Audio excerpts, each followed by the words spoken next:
Hi, Erica McClain with HomeSmart.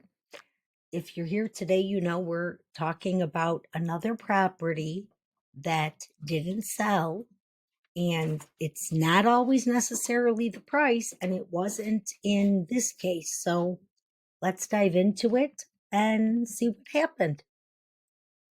Okay, you can see when it was listed with the realtor the first time, it's the photo on the left. They only had one photo. If you look on the right side, that was when I listed it. I had 25 photos total, interior and exterior. Photos make a big difference. Okay, I'm going to break down the different sections of the MLS sheet so that you can see side by side.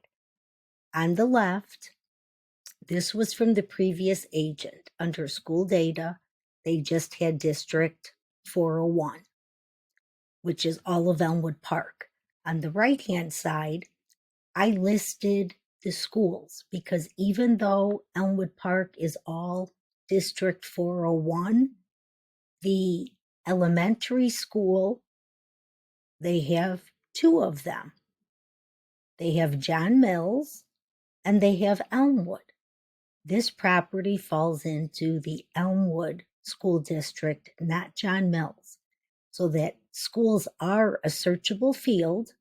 So if somebody was looking to buy and they told their agent, we have to be in the Elmwood School District, not the John Mills, this listing would not have popped up when the previous agent had it listed because there was no schools.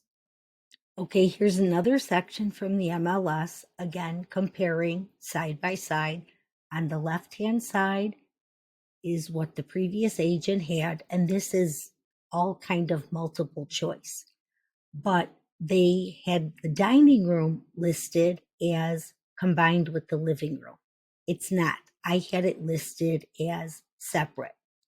For electricity, they only had listed 100 amp service. I had circuit breakers. Under other structures, they had nothing listed, but there was a shed that was staying.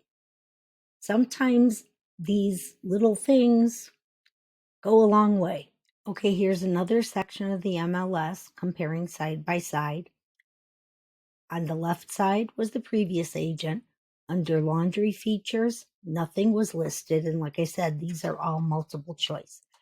I did put gas dryer hookup because a lot of people don't want an electric dryer. Under additional rooms, they had foyer and sun/Florida room. I had recreation room and sun/Florida room because there was a finished recreation room in the basement. The other differences were I had side drive for driveway. They just had concrete. For the lot size, they just put less than a quarter acre. Oversized Chicago lot, even if the property isn't in Chicago, is still a choice, but it lets you know that it is on an oversized lot that is a highly searched field. Under lot description, they had nothing.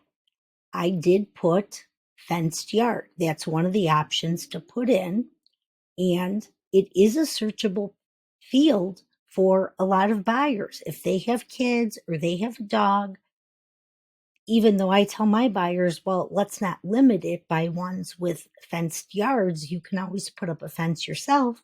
But again, these are searchable fields. So when they're left blank, it doesn't help. Okay, here's another small part from the MLS that again is multiple choice fields to put in. On the top was the previous realtor. Under property features, first floor bedroom, and the exterior property features, nothing was listed. The bottom one is from my listing. I have hardwood floors and first floor bedroom. Exterior property features, Four Seasons room, and a patio. I don't know why agents don't take the time to just fill in as much information as they can, because it does make a difference. Okay, and here we have one more example from the MLS. On the left is from the previous agent, on the right was from my listing. Under sales terms, they had nothing listed. Possession, they had it closing. On my listing, under sales terms, I put conventional, FHA, or VA. A lot of people are doing FHA and VA loans, and not all properties will be able to pass those inspections. This property did. So again, another searchable field. As far as possession goes, I always put closing, immediate, or negotiable, because I ask my sellers, if they want to give you above asking price or some, crazy number because they really want the house, but they want you out in a week, could you be out in a week for the extra money? They usually always say yes.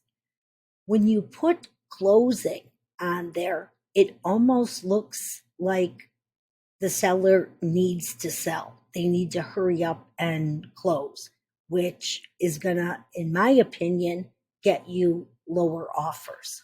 But that's just my opinion. Okay, there are always several factors and a lot of reasons that a home doesn't sell the first time on the market. Some statistics that we have gotten from RedX for 2024 listed that 80% of sellers that relisted with a different agent sold the next time. Everybody always wants to say it's price. It's not always price. Just these little things like this in the MLS, in my opinion, make a big difference. Maybe they don't always, but they can. And then it has to make you think as a seller. If your agent that you hired isn't taking the time to fill out every possible searchable field in the MLS, what other marketing are they doing on it, if any?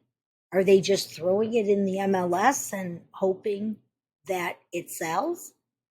So now let's take a look at what it was listed for before and what I listed it for and what it sold for.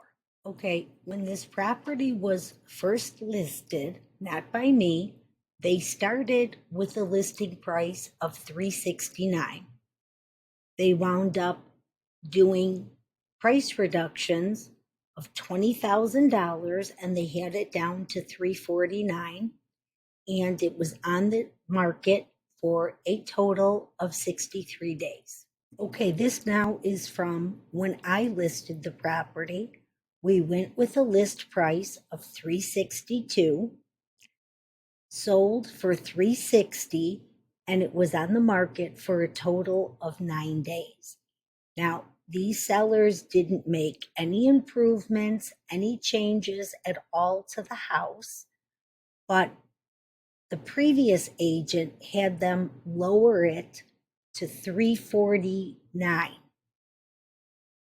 This is where I'm telling you it's not always the price. It's the marketing involved. It's how showings are set up. There are a lot of factors that go on behind the scenes that most sellers just aren't aware of. I wind up selling a lot of properties that were listed previously with other agents. So I've heard all the complaints, no communication, no this, no that, let alone that they don't even know that the agent isn't advertising it. They don't have all the information in the MLS.